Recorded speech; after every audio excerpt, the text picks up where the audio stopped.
नमस्कार साथियों, गौरव ज्ञान धारा में आपका स्वागत है।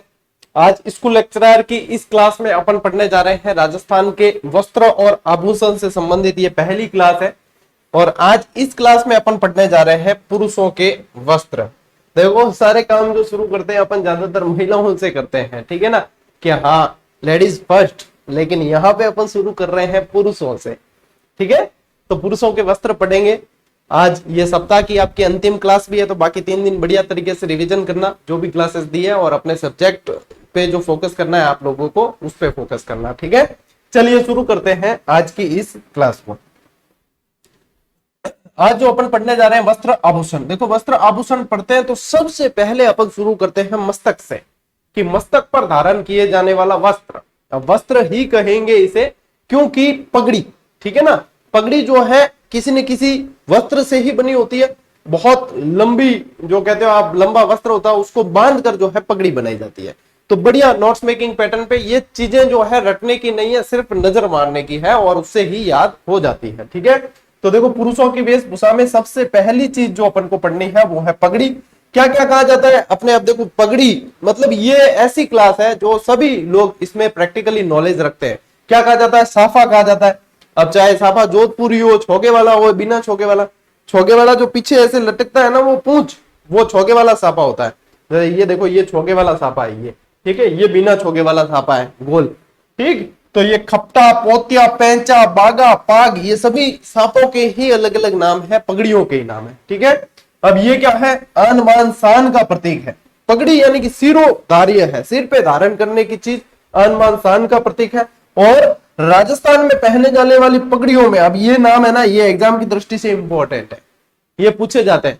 उदय साई, खंजर साई, ठीक है ना, इस तरीके से ये पूछे जाते हैं। निम्न में से प्रश्न कैसे बनता है कि ये नाम दे देंगे, निम्न में से, इनमें से ये क्या थे। ठीक है, तब आप लोगों को ध्यान में रखना है क्या क्या नाम से: उदय साई, अमर साई, विजय साई, शाहजहानी, शिव शाही, खंजर साई, अटपटी, और भी बहुत सारे नाम चलते हैं। तो ये जिसके पीछे साई साई लगते हैं, या तो साई साई लगते हैं वो सिक्कों में जाता है, या फिर इसमें जाता है। जैसे कि विजय साई देखोगे तो विजय साई आपके सिक्के भी है, उदय साई आपके सिक्के भी है, लेकिन यहाँ पगड़ियों के भी नाम रहे हैं। ठीक है, चलिए स्क्रीनशॉट साथ साथ में लेते रहना। आज की क्लास में ऐसा कुछ भी नहीं है जिसको विशेष रूप से समझा जाए, बस एक सीक्वेंस में चलनी चाहिए क्लास, और आप लोगों को प्रैक्टिकली कि हाँ यहाँ से प्रश्न पूछेंगे तो हम ये सही कर लेंगे। ठीक है, चलिए, अलग अलग पगड़ियों को पहनने का समय भी अलग अलग हुआ करता था, कलर के हिसाब से कई बार पूछ लिए जाते हैं, तो एक नजर मार लेते हैं। देखो, मोठड़े की पगड़ी, ये पगड़ी विवाह के अवसर पर पहनी जाती थी। अब पूछे मोठड़ा, तो ध्यान रखना कि मोठड़े की पगड़ी जहां भी पूछ ले, मोठड़े बराबर विवाह। ठीक है, तो के विवाह के अवसर पर पहनी जाती थी स्पेशली। लहरिया की पगड़ी, ये पगड़ी श्रावण माह में तीज के अवसर पर पहनते थे। ठीक है, तीज के अवसर पे। अब तो क्या है, अब वर्तमान में तो शादी ब्याह में लहरिये के सापे वैसे ही बांध दिए जाते हैं। ये देखो, ये लहरिया, लहरदार जो चीज होती है वो लहरिया, ये लहरिये की पगड़ी है। ठीक है, फिर और देखो केसरिया पगड़ी, ये देखो ये केसरिया। अब वैसे ज्यादातर जो है, जिस दिन अधिकांश समाज में, देखो अलग अलग समाज के वैसे अलग अलग रीति रिवाज होते हैं, लेकिन अधिकांश में जैसे कि अपने क्या कहते हैं, फेरे जिस दिन होते हैं, जिस दिन दूल्हा फेरे लेता है, उस दिन केसरिया पगड़ी पहनकर लेता है। भाई मैंने तो ज्यादातर में ये देखा है, कई जगह अलग अलग भी होते हैं, जैसे माली, कुंभार वगैरह, इनके अलग थोड़ा सा वेशभूषा अलग हो जाती है। जैसे कि देवासी समाज है, इनकी वेशभूषा पूरी तरीके से अलग ही होती है। सबके अलग अलग सिस्टम होते हैं इसमें, है ना। तो गर्मियों के दिनों में ये पगड़ी पहनी जाती है। ये अपन जो पढ़ते हैं चीजें, ये किस पे, ये उस समय तत्कालीन जब रियासत काल था ना, उस समय के आधार पे ये सवाल बनते हैं। क्योंकि अब तो देखो, आप और मैं तो पगड़ी पहन के घूमते ही नहीं है। उस समय लोग सारे पगड़ी पहन के घूमते थे, अब थोड़ी अपन पहन के घूमते हैं। हाँ, अपने बड़े बुजुर्ग जो है वो अभी भी इस परंपरा को जीवित रखे हुए हैं। मैंने भी इस संस्कृति को जीवित रखने के लिए पगड़ी बांधना जरूर सीखा है। ये जोधपुरी जो साफा होता है ना, ये जोधपुरी साफा मुझे बांधना आता है। अपने चैनल बनाने से पहले 4-5 साल पहले की बात है, गर्मियों की छुट्टियों में फ्री बैठा था, तो मैंने कहा कुछ ना कुछ किया जाए। मेरे से फ्री बैठा ही नहीं जाता कभी भी, कुछ ना कुछ किया जाए। तो फिर प्रैक्टिस करके 4-5 दिन में बढ़िया साफा बांधना सीख लिया। आप कभी भी विवाह में कहीं जाते हैं तो मान सम्मान होता है, खातिरदारी, लोग मुस्का लगाए, क्या गौरव जी ना है साफा बांध। और एक युवा यानी कि यंग जनरेशन यदि इस चीज को सीखे और इसे इसके पोषक बने, तो हमारी संस्कृति को जीवंत रखने का यही तो एक साधन है। ठीक है, चलिए सर्दियों के दिनों में कसुम्बी, वर्षा ऋतु में कसुमल। ठीक है, कसुमल पगड़ी पहनी जाती है। कसुमल का रंग जो होता है वो लाल होता है। ठीक है ना, तो ये ध्यान रखना है। यहां से सफेद पगड़ी, देखो शोक यानी कि देखो मारवाड़ी में क्या होग, ठीक है ना, यानी कि यहाँ पे मृतक शोक से संबंधित जो है इसमें सफेद कपड़ा ही होता है, तो सफेद पगड़ी जो है इस अवसर पे पहनी जाती है। लेकिन कई समाज के लोग परमानेंट भी सफेद पगड़ी धारण करते हैं, उनकी पहचान होती है। जैसे कि विष्णुई समाज है, वो रामसनेई संप्रदाय से संबंधित होते हैं, वो सफेद पगड़ी पहनते हैं। ठीक है, पीली और बसंती रंग की पगड़ी जो है वो मांगलिक अवसरों पर पहनी जाती है। ठीक है ना, अब यहां से क्या याद करने लायक या रटने लायक क्या है, कुछ भी नहीं, सिर्फ पढ़ना है बस। ठीक है, आओ आगे। मदिल, मदिल अधिकांश काले रंग की होती है। ठीक है, अब ये पूछा जाता है कि मदिल किस अवसर पर पहनी जाती है, तो दशहरे के अवसर पर यह पगड़ी पहनी जाती है। अधिकांश तो मदिल जो है वो काले रंग की पगड़ियां होती है। ठीक है, मेवाड़ में अकबर के समय ईरानी पद्धति की चटापटी पगड़ी, देखो चटापटी, अटपटी, अलग अलग तरह की पगड़ियां थी। मेवाड़ के महाराणाओं के पगड़ी बांधने वाला छापदार कहलाता था। जो महाराणाओं की पगड़ी बांधने वाला व्यक्ति होता था वो छापदार कहलाता था। मेवाड़ की प्रारंभिक पगड़ी खिड़कीदार या पुलेदार थी। महाराणा उदय सिंह के समय मेवाड़ में उदयशाही पगड़ी प्रचलित थी। देखो जिस शासक के नाम से अधिकांश चली, तो उदय सिंह के समय उदयशाही, जिसका खग एक तरफ रहता था। ठीक है, एक तरफ छोगे वाली, ऐसे खग मतलब एक थोड़ा निकला हुआ भाग होता था। अमर सिंह द्वितीय के समय अमरशाही, इनके नाम से ही, ठीक है, ये पगड़ी प्रचलित हुई, जिसमें जिसके खग में किरण व मोतियों की लड़ लगाई जाती थी। अच्छा, ये यहाँ पे जैसे आप ये पगड़ियां देख रहे हो, ये अपने यहाँ उदयपुर के संग्रहालय के अंदर पड़ी है। ये पगड़ियां, पगड़ियों का संग्रहालय भी उसे कहा जाता है। तो ये उदयपुर संग्रहालय के अंदर विभिन्न भांति भांति की पगड़ियां पड़ी है। बागोर हवेली के अंदर सबसे बड़ी पगड़ी भी पड़ी है। ठीक है ना, चलिए आगे बढ़े। कहा थे, हाँ, भीम सिंह के काल में भीमशाही पगड़ी, ठीक है, आरंभ हुई, जिसका खग मोटा तथा तोते की नोक सा हुआ करता था। अब ये खग के आधार पे वैसे प्रश्न पूछे नहीं जाते, लेकिन मैंने डिटेल बताने के लिए शामिल किया है। वैसे पूछे जाते हैं भीमशाही, अमरशाही, उदयशाही, यानी कि ये शासकों के नाम से ही इन पगड़ियों के नाम हुए थे। जिसके समय में जैसी पगड़ी चली तो वैसा ही नाम। ठीक है, लो स्क्रीनशॉट, चलते हैं आगे।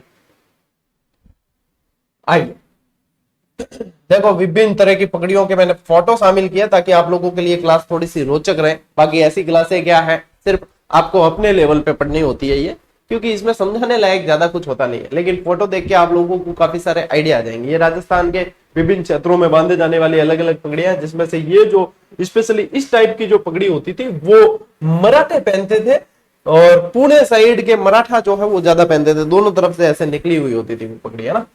मेवाड़ के विभिन्न सामंतों में अलग अलग पगड़ियां बांधी जाती थी। जैसे अब तरह तरह के सामंत थे, कोई सलूमर के थे, कोई देवगढ़ के थे, तो उन सामंतों की भी पहचान उनकी पगड़ियों से होती थी। जैसे चुनावत शाही पगड़ी जो है वो सलूमर के चुनावत शासक थे। जसवंत शाही पगड़ी जो है वो देवगढ़ के। मंडप शाही या मंडप शाही जो है वो कानौड़ के सामंत। राठौड़ी पगड़ी बदनौर के, बदनौर अब कहाँ आ गया है, ब्यावर के अंदर। मानशाही पगड़ी बैसरोडगढ़ के। हमीर शाही पगड़ी बनेड़ा के। ठीक है, तो ये अलग अलग सामंत जो है इनके नाम से और इनके वंश से यहाँ पे पगड़ियों के नाम रहे। महाराणा प्रताप बखरमा पगड़ी बांधते थे। देखो ये यदि पूछ लेना तो अच्छा प्रश्न बन सकता है कि महाराणा प्रताप निम्न में से कैसी पगड़ी बांधते थे। बखरमा पगड़ी बांधते थे। उदयपुरी पगड़ी तथा जोधपुरी साफा अपनी बंदाई के लिए जाना जाता है। और जोधपुरी साफा तो वैसे ज्यादातर प्रसिद्ध है। जोधपुरी साफा, ये जो छोगे वाला साफा होता है ना, स्टार्ट में फोटो बताया आपको, जो है ना छोगे वाला और तीखा होता है एकदम साफा, वो जोधपुरी साफा है। ठीक है, चलिए लीजिए स्क्रीन पर। आओ जयपुर, मेवाड़ हुआ। देखो जयपुर में खूंटेदार पगड़ी, मारवाड़ में छज्जादार पगड़ी, उदयपुर में चपटी पगड़ी पहनी जाती थी। जयपुर की पगड़ी को राजाशाही पगड़ी के नाम से जानते थे और हाड़ौती की पगड़ी को सादा पेंच वाली पगड़ी के नाम से जानते थे। ये इतना सा पैराग्राफ आप लोगों के लिए इंपॉर्टेंट है, क्योंकि ये आपके आगे प्रादेशिक अंचल के आधार पे कौन सी कहां पे किस तरह की पगड़ी कही जाती थी या पहनी जाती थी। ठीक है, इस रंगीले राजस्थान में जाति व संप्रदायों के आधार पर भी अलग अलग पगड़ियां हैं। जैसे कि विष्णुई और रामसनेई संप्रदाय के लोग जो है वो सफेद पगड़ियां बांधते। ये देखो विष्णुई संप्रदाय के ही व्यक्ति हैं, अपने क्या कहते हैं, वन्यजीव प्रेमी। ठीक है, और ये कह सकते हो आप कि वृक्ष प्रेमी। जो संप्रदाय एक रहा है बिश्नोई संप्रदाय 29 नियम वाला, उनमें ये पगड़ी पहनी जाती है, ठीक है, सफेद पगड़ी। कबीरपंथी लोग जो है लाल रंग की पगड़ी पहनते थे, माली और रेवारी यानी कि देवासी, ठीक है, इन्हें कहा जाता है देवासी, देवताओं का जिसमें वास, तो ये देवासी। देखो इनके क्या होती है, लाल सुर्ख पगड़ी होती है, कैसी होती है, गहरे लाल रंग की लाल सुर्ख पगड़ी। अभी बीच में देवासी समाज का जोधपुर में एक सम्मेलन हुआ था, अरे भाई साहब, मतलब यूं ड्रोन से शॉट लिए गए थे, सभी जगह लाल लाल लाल लाल लाल पगड़ी, क्योंकि इनकी पारंपरिक वेशभूषा, देवासियों को जो है पारंपरिक वेशभूषा के इससे पहचाना जाता है। अब चाहे मैं निकल जाऊं, देखो अपनी कोई ऐसी स्पेशली कोई नहीं है, पैंट शर्ट पहन के निकल सकते हैं अपन तो, ठीक है, लेकिन उसमें पहचान क्या, इनकी पारंपरिक वेशभूषा से इतनी जबरदस्त पहचान होती है, संस्कृति के पोषक है ये, है ना। और मैं जहां तक समझता हूं देवासी समाज जो है, इनके देवासी समाज के लोग बड़े सीधे साधे होते हैं, और मेरे ज्यादातर दोस्त है ना जैसे देवासी समाज के, वो कहते हैं कि भोड़ो रबाड़ी, क्या क्या भोड़ो रबाड़ी। मेरे एक खास दोस्त है उदयपुर के रायमल जी, वो ज्यादातर खुद को भोलो रबाड़ी कहते हैं, भले काम क्यों भी कर दे, ठीक है, बदमाशी भी कर दी मेरे हाथ अगर, तो भी कहे भोलो रबाड़ी है यूं कह दिया करे, दोस्ती है, देखो बढ़िया। बाकी देवासी समाज संस्कृति के पोषक है, ठीक है। चलिए लीजिए स्क्रीनशॉट।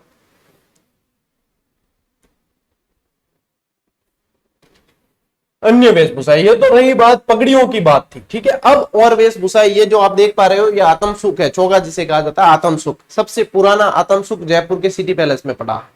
देखो अलग अलग, अब यहाँ पे इंपॉर्टेंट है, ध्यान देना, बालाबंद किसे कहते हैं, पगड़ी पर धारण करने वाला जरीदार वस्त्र है, डिजाइन बनाने के लिए काम में लिया जाता था, उसे कहा जाता था बालाबंद। बागो, घेर वाली पुरुषों की सर की पाग होती थी, जिसके चारों तरफ घेर होता था, वो कहलाता था बागो, ठीक है। ऊपरनी, पगड़ी पर बांधा जाने वाला वस्त्र जो होता था, ऊपरनी रतन पेच, पगड़ी पर धारण करने वाला विशेष आभूषण होता था, कलंगी टाइप होता था, उसे कहा जाता था रतन पेच, ठीक है। आत्मसुख, ये इससे प्रश्न बहुत बनते हैं, ठीक है, क्योंकि ये देखने से ऐसे लगता है जैसे कोई मतलब कुछ अलग ही चीज है, लेकिन आत्मसुख आत्मा को सुख देने वाला वस्त्र है, ठीक है। क्या है, सर्दी में पहने जाने वाला वस्त्र। अब सर्दी में वस्त्र पहनना यानी आत्मा को सुख मिलेगा कि नहीं मिलेगा।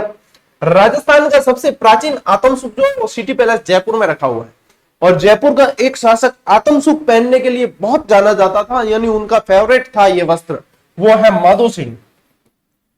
तो आत्मसुख पूछे यानी कि माधो सिंह को याद रखना ही है, इसके अंदर आत्मसुख, आत्मसुख वस्त्र माधो सिंह याद रखना ही रखना है। पछेवड़ा, सर्दी के दिनों में पुरुषों द्वारा ओढ़े जाने वाला वस्त्र जो है वो पछेवड़ा कहलाता। अब कहना जाना कहते हैं अक्सर खेलो भाई, ठीक है, सॉल होगी, अरे पछेवड़ा स्पेशली पूछते हैं एग्जाम में कि पछेवड़ा क्या था, तो सर्दी में जो है पुरुषों द्वारा ओढ़े जाने वाला वस्त्र पछेवड़ा था। ले स्क्रीनशॉट, कहने का काम नहीं पड़ना चाहिए, फटाफट। बाखला और बाखली, ठीक है, राजस्थान के गांवों में सर्दी के मौसम में प्रचलित वस्त्र, स्पेशली गांवों में ये जो है सर्दी के मौसम में ओढ़ा जाता था, बाखला या बाखली। कमरबंद या पटका, जैसा इसका नाम है वैसा ही कमरबंद यानी कमर में बांधा जाता था, जामा या अंगरखी के ऊपर कमर के आसपास बांधे जाने वाला वस्त्र कहलाता था। अहमदाबाद और बनारस के पटके प्रसिद्ध है, ठीक है, कमरबंद का ही दूसरा नाम है पटका। गोगी, बरसाती, या इसको कह दिया जाता है गोगी भी कहते हैं, देसी भाषा में क्या कहते हैं, गोगी। वर्षा से बचने के लिए ऊन या टाट की बोरी से बनाया जाने वाला वस्त्र। वह की नहीं कटियो, वे कटियो, कट्टो है नहीं, कट्टो मत्ती को करे नहीं ओढ़ घूम ले। बरसात से बचाव का सबसे सस्ता सुंदर टिकाऊ साधन है वो है गोगी, ठीक है ना। गांवों में ज्यादातर जो है गोगी बना दी जाती है, मतलब बरसात के समय में छतरी नहीं हो तो गोगी से बचाव करके और बचा जा सका है। स्वर्ण, ये क्या है, सर्दी के दिनों रजाई के नीचे ओढ़ने वाला वस्त्र। अब ये कहां, जहां ज्यादा सर्दी पड़ेगी, ठीक है, वहां पे ये। सूथना, सर्दी के दिनों में बच्चों द्वारा पहने जाने वाला वस्त्र जो पायजामे जैसा होता है वो सूतना कहलाता है। ब्रिजेश या ब्रिजेश भी कह देते हैं इसे, क्या और क्या कहते थे, ब्रिजेश, क्या ब्रिजेश क्या है, ब्रिजेश कहते हैं। चूड़ीदार पायजामा के स्थान पर पहने जाने वाला वस्त्र, ये समझना जरूरी है, इसलिए मैंने यहाँ पे ये फोटो शामिल किया है, ये है ब्रिजेश, ठीक है, सब कोई भी कर लेना, ब्रिजेश इसे कहा जाता है। देंगे चूड़ीदार पायजामा कैसे, यहां से तो होता है तंग और यहां से जाके देखो इसकी चौड़ाई बढ़ती है, ठीक है। आजकल इसका अल्टरनेट निकाला है एक चीज जिसे कहा जाता है बैलून पैंट, मैंने बहुत सिलवाई थी, बैलून पैंट, इसमें क्या होता है, ब्रिजेस तो यहाँ थाई के यहाँ से बहुत चौड़ा होता है, ठीक है ना। ज्यादातर विवाह शादियों में वगैरह पहनते हैं, देसी तो पहन के निकले हो तो कोई शिकारी समझ ले कि ये कोई शिकारी है। और हाफ बैलून में क्या होता है, इसका थाई के यहाँ से घेर ज्यादा चौड़ा नहीं रखते, थोड़ा रखते हैं, ब्रिजेस वाला मजा भी आ जाता है, और इतना भी नहीं कि कोई डायरेक्ट ही शिकारी समझ ले, ऐसा भी नहीं। लेकिन ये बढ़िया, पहनने में बहुत बढ़िया रहती है और लगता अच्छा है, ठीक है। चलो स्क्रीनशॉट लो। शादी ब्याह में बहुत पहनते हैं, ज्यादातर राजपूती कल्चर में ये ज्यादा चलता है, ठीक है ना, ब्रिजेस। अब देखो और आगे बढ़ते हैं अपन, जामा। शरीर के ऊपरी भाग में विवाह या युद्ध के समय पहने जाने वाला वस्त्र जामा कहलाता था। चौगा, राजस्थान में प्राचीन काल में संपन्न वर्ग के परिवार के लोग अंगरकी पर रेशमी ऊनी चौगा पहनते थे। अंगरकी के ऊपर भी एक वस्त्र धारण कर लेते थे जिसे चौगा के नाम से जानते थे। थोड़ा ही अंतर है, चौगा और आतम सुख के अंदर ज्यादा अंतर नहीं है। ये जो आप देख पा रहे हो फोटो, ये अंगरकी का है। किसका है? अंगरकी। ये पूछा जाता है कई बार। पुरुषों द्वारा शरीर के ऊपरी भाग में पहने जाने वाला वस्त्र, ठीक है, ये यही प्रश्न की लैंग्वेज ही यही बनती है। अंगरकी कहां पहने जाती है? ऊपरी भाग में पहने जाने वाला वस्त्र है। राजस्थान में फर्रुखशाही अंगरकी प्रसिद्ध है। अंगरकी का संशोधित रूप अचकन कहलाता है। कितने बढ़िया लैंग्वेज है ये, कि अंगरकी का ही संशोधित रूप अचकन कहलाता है। अंगरकी पर सफेद धागे से कढ़ाई भी की जाती है। अब यानी कि ये जो पार्ट आप देख रहे हो, ऊपरी भाग में पहने जाने वाला वस्त्र अंगरकी है। ये नीचे तो क्या पहन रखी है? धोती, धोती कुर्ता कहते हैं ना, नीचे धोती है, ऊपर अंगरकी है, ठीक है। इसी अंगरकी को गांवों में बुगतरी के नाम से भी जानते हैं। तो बुगतरी पूछ ले तो भी ध्यान रखना, गांवों में इसे बुगतरी कहा जाता है, ठीक। खेस, शरद ऋतु में पुरुषों द्वारा कंधों पर डाले जाने वाला वस्त्र खेस कहलाता है। और लेटा की खेस बहुत प्रसिद्ध है। लेटा कहां? जालोर। जालोर मुख्यालय से 5 किलोमीटर दूर ही है, आहोर की तरफ लेटा गांव है, वहां की खेस बहुत ज्यादा प्रसिद्ध है, ठीक है। ये ध्यान रखना, खेस कहां की प्रसिद्ध है? लेटा। लेटा की खेस बहुत प्रसिद्ध है। जालोर महोत्सव में ये लेटा खेस आकर्षण का केंद्र रहती है। लो स्क्रीनशॉट लो। चलिए, पता ही नहीं चला मुझे भी, हकीकत के आगे स्लाइड खत्म हो चुकी है, लेकिन ये जो आपने पढ़ी है और देखी है कई सारी चीजें, ये हाथों हाथ आपको याद हो जाएगी। इसमें कुछ भी रटने जैसा कुछ भी नहीं था। और बढ़िया खेस, ब्रिजेस वगैरह सारे जो है, अंगर की बुगतरी आपने देखी है, तो बहुत अच्छे तरीके से ये आपको याद हो जाएगी। तो आज गुरुवार है और आपके इस सप्ताह की अंतिम क्लास है। और यदि आपके पास में समय है और आप अच्छे से बढ़िया तरीके से आगे बढ़ना चाहते हो, तो जो शाम को पशु परिचर की क्लास आ रही है, उन्हें भी अटेंड करते चलना है। क्यों? क्योंकि देखो, पढ़ने में नुकसान कुछ भी नहीं है, लेकिन कुछ ना कुछ सीखने को ही मिलेगा। बहुत बढ़िया तरीके से उस बैच को चला रहे हैं, जैसे आपका चलाया है वैसे ही उसे भी चला रहे हैं बहुत अच्छे तरीके से। कल जो चौहान वंश की एक क्लास डाली थी, आप लोग उसे जरूर देख लेना, क्योंकि बहुत बढ़िया तरीके से उसमें कंसेप्ट क्लियर करवाए गए, याद करवाई है काफी सारी चीजें। जैसे आपको करवाते हैं वैसे ही उनको भी याद करवाई है। तो वो नुकसानदेह नहीं है, जो देख लेना सिलेबस में आपके बिल्कुल मैच हो रहा है टॉपिक, तो उसे पढ़ते हुए चले, ठीक है। याद नहीं कर रहे, रटे नहीं, तो देख लें कम से कम, तो भी काफी सारी चीजें आप लोगों को याद हो जाएगी। तो कहीं ना कहीं इर्द गिर्द से प्रश्न आ जाए तो भी आपके गलत नहीं होंगे, ठीक है। चलिए साथियों, मिलते हैं अगली क्लास में, अगले वीडियो में। तब तक के लिए राम राम, जय हिंद।